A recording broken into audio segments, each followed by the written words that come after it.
Hi everyone, welcome to the Tipsy Tombola. Sorry about last night, we needed a little break, but we are back ready for episode 5. And it's Friday, or should I say Friday. We're heading into what is sure to be another fantastic weekend of staying indoors. And what better way to do that than with another beautiful boozy bottle. So, first things first, I want to tell you about episode 4's winning bottle, which was the Man Cordier's Puissé. You say? I don't know. I had a little correction on my pronunciation. I'm going Puissé, but I could definitely be wrong. Send me in your thoughts on it, why not? It was great, to be honest with you. It was a little bit young. I think if you're drinking really good quality Burgundy, this one was a 17. Maybe give them a few more years just to mellow out. The acidity is quite racy, quite sharp. But you could tell that was going to develop into something beautiful. So the first of the fine wines is gone. Which one's going to be next? I'm really hoping for one of these lovely Riocas tonight. Something big and rich and spicy, ready to get us going for the weekend. Before we go into some numbers though, we've had a message from Boris there in number 10 in his isolation chamber, and he's asked, because we've got so many viewers, if we can share some of the government's top advice with you. So I've said we'll do that because we want to do our bit. So number 1 from Boris, no ice, never serve ice with white wine. Why do people do it? It just ruins the flavour.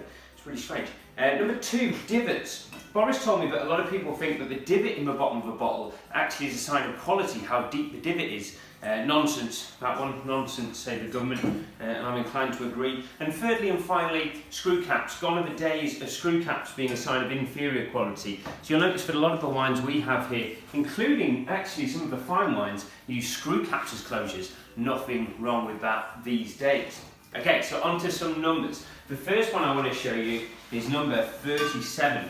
Now this is the Governor. It's a bit of a favourite where I work at Majestic Wine. Customers tend to absolutely love this one. The reason I'm showing it to you is because last night, while we had a little break from the Tipsy Tombola, me and my wife Helen watched the National Theatre's live streaming of One Man, Two Governors. And you can actually find that on their YouTube channel this weekend. Highly recommend it.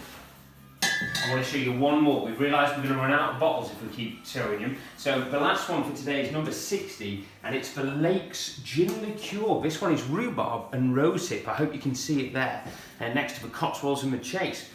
Just a bit of an interesting one, that. Gin liqueur is becoming more and more popular. I've never been a big fan, but I'm willing to change my mind if we get that one drawn tonight for a little taste. As always, a little nod to the water. Number 13 being guarded tonight by Gary the Gnome. Hey Gary, how you doing? Gary told me earlier he's very concerned about how Liverpool are going to finish this season, but I've told him it'll be all right. We'll get there. So don't worry, Gary, and you just keep an eye on that water for me. You'll never drink alone. Right, come on, let's do a draw.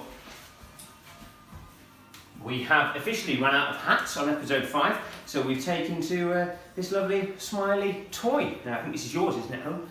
Yeah, it's lovely. Right, so we can't really shake it, but if you can draw out one of it, try and get one that isn't right on the top. Nice one. Drum roll at home. Remember to cheer for your numbers. What's it gonna be? Is it the Governor? Is it a fine wine? Is it finally a spirit? We still haven't had a spirit. Something for the weekend? Ooh, it's number 57. 57. So the hunt begins. To the fine wines first. Not tonight. No jumping in the air from me. 57. I'm running around the table. Helen's found it. It's not a spirit. Oh, it's fascinating. So, just to show you, 2 57s there. And tonight, we are going to be drinking the Incanter Pinot Noir. Guess what country this one's from? What's that? No, not France. It's not France. It's got a screw top or one. Where else?